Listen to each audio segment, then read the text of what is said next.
So, we have understood the simple definition of operator and the types of operators. So, let us start discussing them in detail, but let me show you a very simple use case of how you can use your Python interpreter as calculator.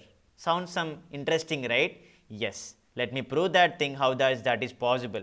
It is simple because you are using your Python interpreter where you go for line by line execution, where I make use of my arithmetic operators. I will be discussing in detail about that because basically you already know how to use your arithmetic operations, like you use plus, you use minus, you use star, you use division, you use all of them, right? What I will do is I will just include two more things which are nothing but you calculate exponent or power, and you also get something like two double slashes, because generally when you go for two double slashes we calculate the quotient of the number, you divide it because divisor, dividend, and you take up the values, right. So, we will try to use our Python interpreter as a calculator. That means you just go for line by line execution part, where what does your calculator do? Whenever you ask some question directly, it will directly generate the answer, right. In the same way, suppose if I ask a question like this, 13 plus 5,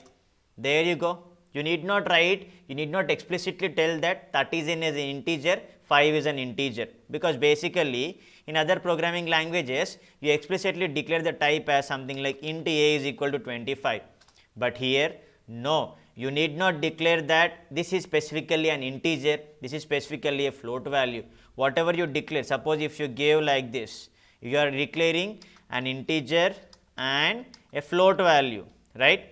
That means basically whatever you perform, 13 plus 2.3 is 15.3.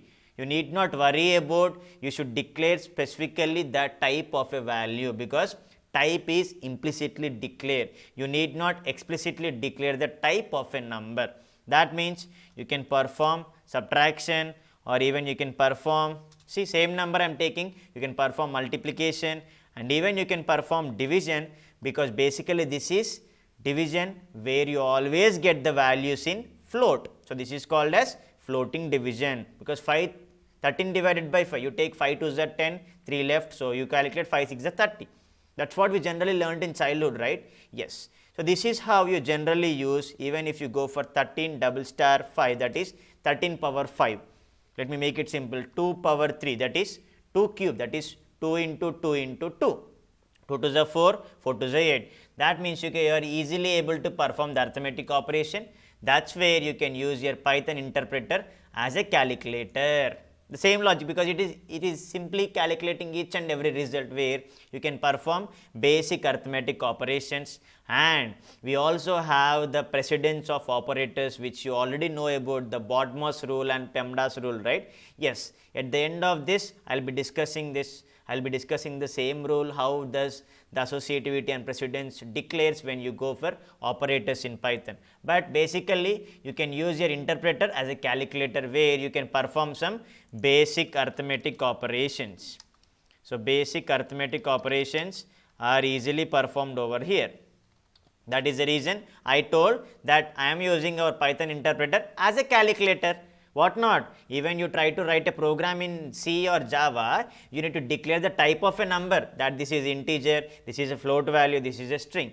But suppose if I see like this, I am writing 25 into 3. What does that mean? It is repeating. It is not that string and number are not multiplied. You are repeating a string specifically. So, that is how we have generally understood how can I use my Python interpreter as a calculator by performing some basic arithmetic operations. So, this is very easy to understand, and you can clearly see, suppose if I write like this, 2 plus 3 star 5.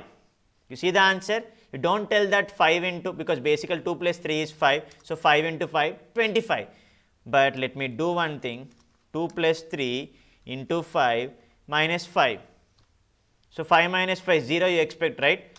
No, because you follow here the precedency of operators. How does the operators vary? Because it is basically 5 into 5. First the brackets will be evaluated and you perform brackets and then multiplication and then addition and then subtraction, sorry. So, 5 into 5, 25, 25 minus 5 is 20.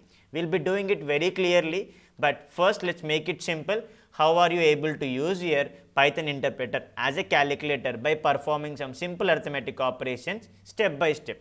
Single slash is floating division, where you get the result in float. When you go for double slash, it is basically floating division, because 5 2s are 10, you always get quotient. So that is how you are able to use your interpreter. That is the reason I always prefer Python interpreter or shell when we are beginning our journey. Once we go to control statements and print statements, that means input and output statements, we will be using scripting mode, where you write so many lines of code, you need not worry that how does the output can be edited.